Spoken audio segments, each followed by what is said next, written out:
Hello everyone, అందరూ ఎలా ఉన్నారు? ఈ వీడియో వచ్చేసరికి ఒక సింపుల్ వ్లాగ్ అన్నమాట. సో ఇప్పుడు ఫస్ట్ అయితే నేను బెడ్షీట్స్ వాష్ చేస్తున్నాను. సో ఎవ్రీ మండే లేదంటే ట్యూస్డే వాష్ చేస్తాను. So most of the time ట్యూస్డేసే అనమాట. మండే చాలా రేర్, హడావిడిగా ఉంటుంది కాబట్టి మండేలో మొత్తం అన్నీ చేసుకోవడానికి కూడా కుదరదు. సో ఎవ్రీ ట్యూస్డే వాష్ చేసేస్తాను.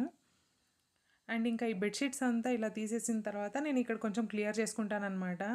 ఒక వీక్లీ 2 టైమ్స్ అయితే ఇక్కడ క్లీన్ చేస్తూ ఉంటాను. 2-3 టైమ్స్. ఈ బెడ్షీట్స్ తీసేటప్పుడు అయితే కొంచెం డీప్ క్లీన్ లాగా చేస్తూ ఉంటాను. మా పిల్లోని టాయ్స్ ఎక్కడనూ ఉంటాయి. మోస్ట్ ఆఫ్ ద టైమ్ నీట్గా ఎత్తి పెట్టేస్తాడు. బట్ సమ్ టైమ్స్ ఇలాగే వదిలేసి బాగా నిద్ర వచ్చేసినప్పుడు పడుకునేస్తాడనమాట. సో నేను ఆ చిన్న బాక్స్లో వేసి పెట్టేస్తే తనైతే ఇంకా మొత్తం సర్దేసుకుంటాడు. అండ్ ఇంకా ఇక్కడ మొత్తం క్లాక్, ఇంకా ఈ బాటిల్స్ ఇవన్నీ కూడా క్లీన్ చేసేసాను. అండ్ పిల్లోస్ని అంతా కూడా ఇలా నీట్గా ఆర్గనైజ్ చేసి పెట్టేశాను. అంటే ఒక ప్లేస్లో నీట్గా పెట్టేశాను. ఇంకా ఈ బెడ్షీట్స్ అంతా కూడా మషిన్లో వేసేస్తున్నాను అనమాట. ఇప్పుడైతే చాలా క్లౌడీగా ఉంటుంది కదా. సో మామూలు హ్యాండ్ వాష్ చేస్తే చాలా లేట్ అవుతుంది ఎండేకి. ఈ మిషన్ వాష్ వల్ల ఇదొక చాలా మంచి పెద్ద బెనిఫిట్ అనమాట. వితిన్ 1 or 2 అవర్స్లో వాష్ అయిపోతుంది. సో ఇంకా నిన్న వాష్ చేసిండే బట్టలు అయితే ఉన్నాయి కదా, దానైతే మడత పెట్టేస్తున్నాను అనమాట.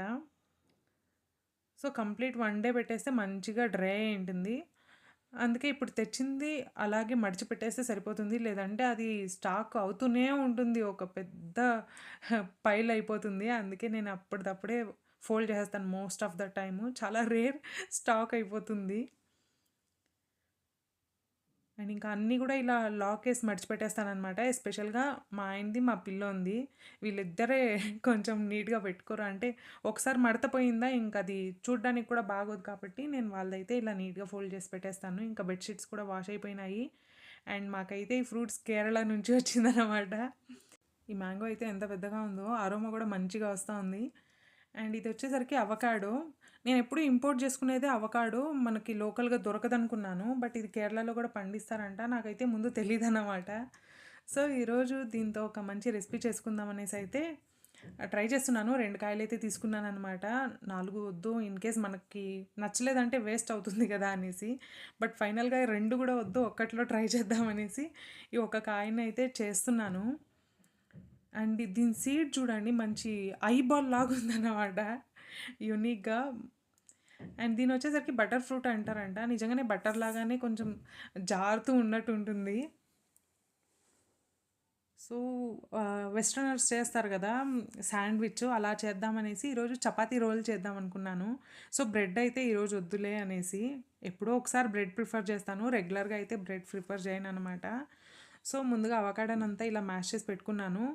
ఒక చిన్న టొమాటో హాఫ్ వేసుకున్నాను. అండ్ ఒక చిన్న ఆనియన్ అయితే యాడ్ చేసుకున్నాను అనమాట. ఇలా చిన్న చిన్నగా కట్ చేస్తున్నాను.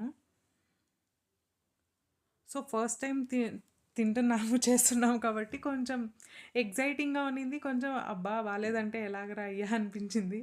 బట్ ఫైనల్గా బాగుంది అనమాట. సో చాలా సింపుల్ రెసిపీ. ఆనియన్, టొమాటో ఫైన్గా చాప్ చేసి వేసుకున్నాను. కొంచెం నిమ్మకాయ రసం అయితే వేసుకున్నాను అనమాట. ఎంత జాగ్రత్తగా వేసుకున్నా కూడా ఇలా ఒక సీడ్ పడిపోతుంది, ఏం చేసే కాయలేదు.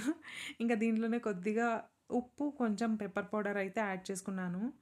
ఇంకా దీన్ని చపాతీ రోల్లో పెట్టేసుకుని తినేయడమే. నిజంగానే చాలా బాగుంది. రా అవకాడో తినే కొంచెం ఇబ్బందిగా ఉంటుంది, కానీ ఇలా మంచి రెసిపీ చేసుకుంటే చాలా బాగుంది. అండ్ యాక్చువల్గా ఈ వెస్ట్రనర్స్ది చాలా రెసిపీలు ఈజీగానే ఉంటాయి. ఈ బేకింగ్ రిలేటెడ్ తప్పితే ఈ శాండ్విచెస్ ఇవన్నీ చాలా సింపుల్గా ఉంటాయి, క్విక్గాను అయిపోతుంది. బాగా అనిపించింది అన్నమాట ఫైనల్గా. బట్ ఈ రోల్ చేసేటప్పుడు పడే తిప్పలు అన్నీ ఇన్ని కాదు. ఒక్కోసారి మంచిగా వచ్చేస్తుంది, ఒక్కోసారి ఇలా పడిపోతూ ఉంటాయి, ఏం చేసే వేయలేదు.